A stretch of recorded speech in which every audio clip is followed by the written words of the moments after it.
সেগুলো আমাদের সামনে প্রকাশ করতে হবে। আপনারা যদি দেখেন মিডিয়ার যে বর্তমান বাস্তবতা, মানে পৃথিবীতে আর কোথাও এই ধরনের মিডিয়া আছে কিনা এই বিষয়টি প্রশ্নবিদ্ধ। মিডিয়ার কাজ হচ্ছে নিজে গিয়ে ইনভেস্টিগেট করে সংবাদ সংগ্রহ করা। আমরা সেই জায়গায় দেখতে পাচ্ছি বর্তমান অধিকাংশ মিডিয়ার ভাইয়েরা এসে যারা নির্মোহভাবে বস্তুনিষ্ঠভাবে যারা কাজ করতে চায় তারা আমাদের কাছে এসে অভিযোগ জানায় যে ভাই মিডিয়ার যে মেকানিজম সেখানে কাজ করা অনেক বেশি ডিফিকাল্ট হয়ে যাচ্ছে।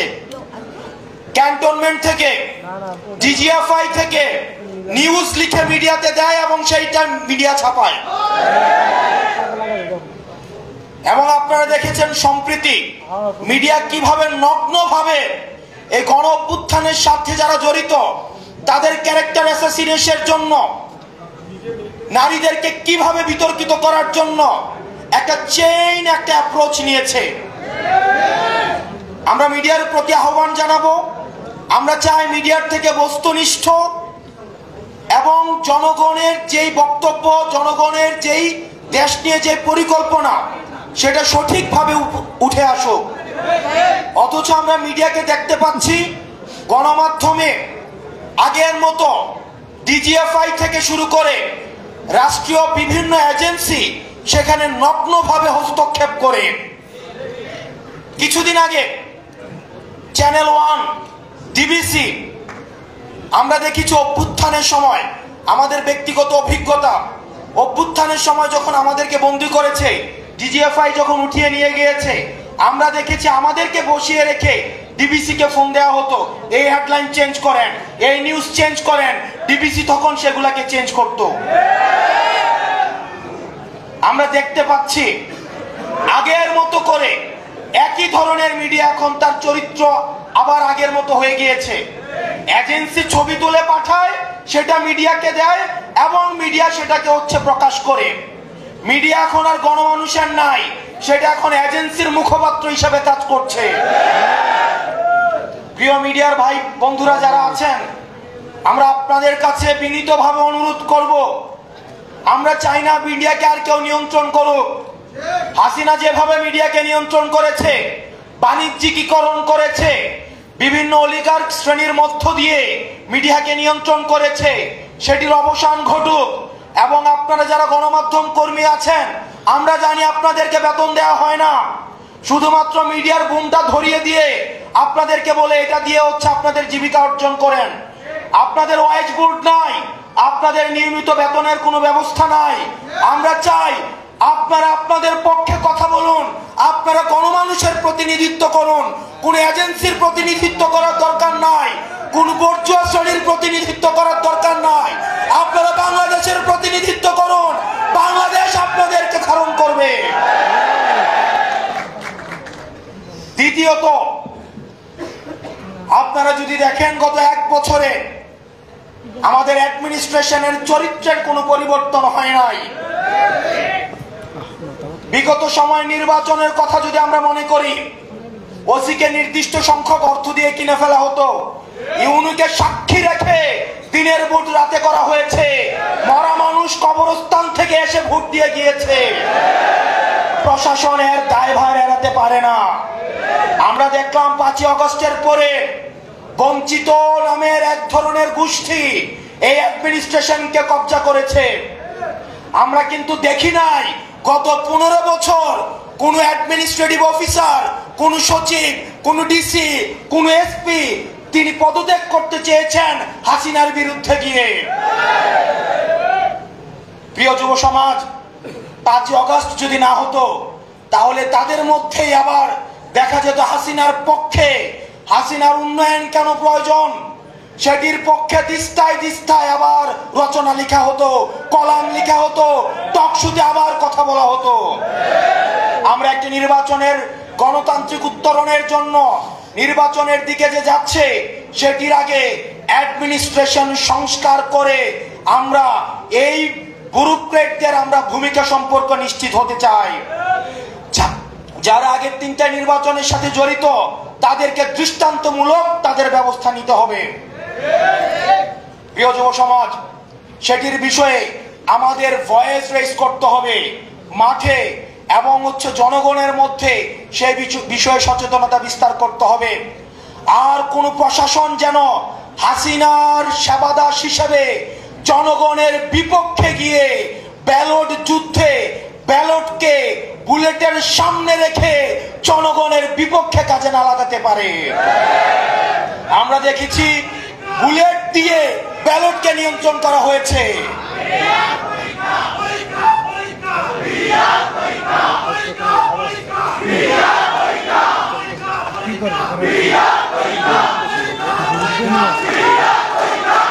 প্রিয় যুবশক্তি, আমরা অ্যাডমিনিস্ট্রেশনের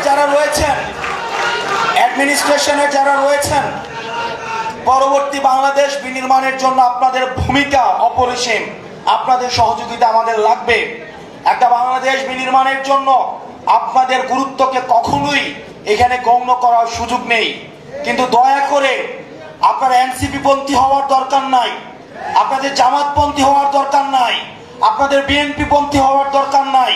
কোন রাজনৈতিক পন্থী হলে সেটার পরিণতি কি হয় সেটা আপনারা 5 আগস্ট দেখেছেন। দয়া করে আপনারা যে শপথ নিয়ে জনগণের সেবা করার জন্য আসেন, আপনারা দয়া করে বাংলাদেশ পন্থী হন। সর্বশেষ সবচেয়ে কনসার্নিং বিষয়, আমরা দেখেছি গুম খুন হত্যার সাথে কিভাবে রাষ্ট্রীয় এজেন্সিগুলো কিভাবে জড়িত রয়েছে। 5 আগস্টের পূর্বে আমাদেরকে ভিলেন বানানোর চেষ্টা করা হয়েছে। আমরা দেখেছি এজেন্সিগুলো মিডিয়াকে নিয়ন্ত্রণ করে, এজেন্সিগুলো ব্যুরোক্র্যাটদেরকে নিয়ন্ত্রণ করে। সেজন্য ডিজিএফআই নামে যে সংগঠনটি রয়েছে সেটির বিরুদ্ধে যথাযথ ব্যবস্থা নিতে হবে। পৃথিবীতে আর কোন অর্গানাইজেশন নেই। আপনি যদি সিআইএ এর কর্মকাণ্ড দেখেন, তারা ইন্টারনাল এই ডোমেস্টিক পলিটিক্স নিয়ে তারা কখনোই, আপনি দেখবেন ডিজিএফআই বিদেশে বাংলাদেশ নিয়ে কি ষড়যন্ত্র হচ্ছে সেটি নিয়ে কোনো তথ্য নেই। তারা একটা রাজনৈতিক দলের সাথে আরেকটা রাজনৈতিক দলের, একটা রাজনৈতিক নেতার সাথে আরেকটা রাজনৈতিক দলকে কিভাবে মুখোমুখি দাঁড় করিয়ে দেওয়া যায় সেটি নিয়ে তারা দিনরাত ব্যস্ত থাকে। আমরা বলবো আপনারা আপনাদের কাজ করেন। এই আনঅডিটেড, আপনারা যদি দেখেন ডিজিএফআই এর কিন্তু অর্থ কখনো হিসাব করা হয় না। একটা আনঅডিটেড একটা ফান্ডেড একটা প্রতিষ্ঠান হচ্ছে ডিজিএফআই, এবং সেটাকে দীর্ঘদিন গুম খুন হত্যার সাথে সেটাকে জড়িত করা হয়েছে। দুঃখজনক ভাবে আমরা দেখছি রাষ্ট্রের অনেক বড় বড় কর্তা ব্যক্তিত্ব এখন ডিজিএফআই এর পক্ষে দাঁড়িয়ে যাচ্ছে। আমরা চাই এই প্রতিষ্ঠানটাকে সংস্কার করতে হবে, প্রয়োজনে এই প্রতিষ্ঠানটাকে ব্যান করে দিতে হবে। ব্যান করে দিয়ে এই মিলিটারি অর্গানাইজেশনকে বাংলাদেশ পন্থী হিসাবে গড়ে তুলতে হবে। কোন দলপন্থী করার কোনো প্রয়োজন নাই। বাংলাদেশের স্বাধীনতা সার্বভৌমত্বের জন্য এই মিলিটারি অর্গানাইজেশনকে আধুনিক যুগোপযোগী, আমাদের 24 দফায় আমরা যেভাবে বলেছি বাংলাদেশ পন্থী একটা মিলিটারি অর্গানাইজেশন আমরা গড়ে তুলবো, সেভাবেই গড়ে তুলতে হবে। প্রিয় যুব সমাজ, অ্যাডমিনিস্ট্রেশন, মিলিটারি এবং মিডিয়া সংস্কারের জন্য এবং পরবর্তী বাংলাদেশ বিনির্মাণের জন্য আমাদেরকে সবাইকে ঐক্যবদ্ধভাবে কাজ করতে হবে। আমরা জানি আমরা সফলভাবে পতন করতে পেরেছি, কিন্তু এখনো পর্যন্ত সফলভাবে রাষ্ট্র গঠন করতে পারি নাই। সুতরাং সফলভাবে রাষ্ট্র গঠন করতে হলে আমাদেরকে সবাইকে ঐক্যবদ্ধ থাকতে হবে। এবং আমরা জানি আমাদের রাষ্ট্রের বিরুদ্ধে বিভিন্নভাবে ভারতে বসে ষড়যন্ত্র করা হচ্ছে। আওয়ামী লীগের বি টিমকে আবার আমাদের রাজনৈতিক ময়দানে নামিয়ে আসা হয়েছে। আওয়ামী লীগকে আমরা যেভাবে প্রতিরোধ করেছি, ঠিক একইভাবে আওয়ামী লীগের বি টিম যে নামে রাস্তায় নামুক না কেন আমরা তাকে প্রতিরোধ করব। বাংলাদেশ ফ্যাসিবাদী বিরোধী রাজনৈতিক দলগুলোকে ঐক্যবদ্ধ থাকতে হবে।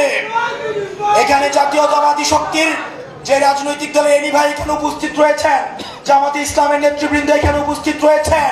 বাংলাদেশের পরবর্তী বাংলাদেশ বিনির্মাণের জন্য ফ্যাসিবাদ বিরোধী রাজনৈতিক দলকে ঐক্যবদ্ধভাবে থাকতে হবে, নতুবা সেটির সুযোগ নিবে আওয়ামী লীগ, সেটির সুযোগ নিবে XYZ নামে আওয়ামী লীগের বি টিম। এবং আমার কাছে প্রশ্ন, ফ্যাসিবাদ বিরোধী রাজনৈতিক দলগুলো যেহেতু এখানে আছে, 5ই আগস্ট পরবর্তী সময়ে যারা আওয়ামী লীগের নির্বাচনগুলোকে বৈধতা দিয়েছে, সেই মুনাফেক জাতীয় পার্টি কিভাবে মাঠে এসে হুঙ্কার দেয়। আমরা দেখতে পাচ্ছি আবার জাতীয় পার্টি দিয়ে ভারত থেকে আওয়ামী পুনর্বাসনের আবার ছক করা হচ্ছে। আমাদের সেটির বিরুদ্ধে গণতান্ত্রিকভাবে আন্দোলন গড়ে তুলতে হবে। পরবর্তী বাংলাদেশটা শুধুমাত্র আমাদের গঠনের, আমাদের মত পার্থক্য ভুলে গিয়ে আমরা পরবর্তী বাংলাদেশটাকে, আমরা পরবর্তী ভবিষ্যতের কাছে যেন আমরা দেখছি বর্তমানে আমাদের অতীত প্রজন্ম আজকে প্রশ্নের কাঠগড়ায় দাঁড়িয়েছে, ঠিক একইভাবে আমরা যদি 90-এর মতো ব্যর্থ হই, আমরা যদি 71 পরবর্তী প্রজন্মের মতো ব্যর্থ হই, তাহলে এই 24 প্রজন্ম ভবিষ্যতের প্রজন্মের কাছে আমরা প্রশ্নবিদ্ধ হব। সেজন্য আমাদের রাষ্ট্র গঠনে আমাদের দায়িত্ব রয়েছে। একই সাথে সাথে আমাদের যুব শক্তির ভাইরা যেহেতু এখানে রয়েছেন, আমাদের একই সাথে সাথে আত্মসমালোচনাও করতে হবে। আমাদের দলে আমরা দেখছি অনেকে সুযোগ সন্ধানী হয়ে চাঁদাবাজের সাথে, দুর্নীতির সাথে, তদবিরের সাথে, টেন্ডারবাজির সাথে জড়িত হওয়ার চেষ্টা চালাচ্ছে। তাদের বিরুদ্ধে আমাদের সচেতন থাকতে হবে। লক্ষ লক্ষ নেতা কর্মীর আমাদের কোনো প্রয়োজন নাই। সংখ্যায় লক্ষ লক্ষ নেতা কর্মী হাসিনাকে প্রোটেক্ট করতে পারে নাই। আমাদের সৎ, যোগ্য, নৈতিক, আমাদের সংখ্যায় কম হোক, তাদেরকে নিয়েই আমরা পরবর্তী বাংলাদেশ বিনির্মাণ করব। প্রয়োজনে আমরা জেলের শিকার হব, আমরা জুলুমের শিকার হব, কিন্তু আমাদের পথ কেউ ঠেকাতে পারবে না। একটি সংখ্যার কথা বলে যেতে চাই। আপনারা দেখেছেন আমাদের সহযোদ্ধা, আমাদের বন্ধু, রাজপথ থেকে উঠে আসা, ফ্যাসিবাদের চোখে চোখ রেখে কথা বলা সার্জিস আলমের বিরুদ্ধে আজকে মামলা দেওয়া হয়েছে। এটা আমাদের জন্য একটা সিগন্যাল। ডিজিটাল সিকিউরিটি অ্যাক্টের কথা বলে হাসিনা আমাদের টুটি চেপে ধরেছে। এই মানহানির কথা বলে আজকে যেভাবে মামলা দেওয়া শুরু করেছে, এটি আমাদের জাতির জন্য একটি সিগন্যাল। জনাব তারেক জিয়া সাহেব দ্বিমতকে প্রকাশ করার জন্য, দ্বিমতকে উৎসাহিত করার জন্য উনি উনার নিজের ক্রিটিসিজম কার্টুনকে শেয়ার দিচ্ছে, আবার একই সাথে উনার নেতা কর্মীরা আমাদেরকে বান্দির বাচ্চা বলে গালি দিচ্ছে। আমরা দৃষ্টি আকর্ষণ করছি আপনাদের যারা নেতৃত্বস্থানীয় পর্যায়ে রয়েছেন, তাদের বিরুদ্ধে ব্যবস্থা নেবেন, না হয় আমরা ধরে নিব এই সিগন্যাল সেন্ট্রাল থেকেই দেওয়া হচ্ছে। এবং 10 কোটি টাকার যে মানহানি মামলা দেওয়া হয়েছে, এটি পরবর্তী বাংলাদেশের রাজনৈতিক সহিষ্ণুতা, রাজনৈতিক সৌহার্দ্যের জন্য একটা ব্যাড মেসেজ হিসেবে থেকে গেল। আমরা চাই আপনারা আমাদের প্রতি কাঁটা ছুড়বেন, আপনারা আমাদের মানহানি মামলা দিবেন, আমাদের টুটি চেপে ধরবেন, যারাই ধরুক না কেন আমরা আপনাদেরকে সাদরে বলবো গণতান্ত্রিক এই যাত্রা অব্যাহত রাখার জন্যে প্রয়োজনে আমরা জেলে যাব, জুলুমের শিকার হব, প্রয়োজনে ফাঁসির কাষ্ঠ ঝুলবো, কিন্তু কোনো অন্যায়, কোনো হাসিনার ডিএসি, কোনো সিকিউরিটি অ্যাক্ট, কোনো মানহানি মামলা আমাদেরকে আটকায় রাখতে পারবে না।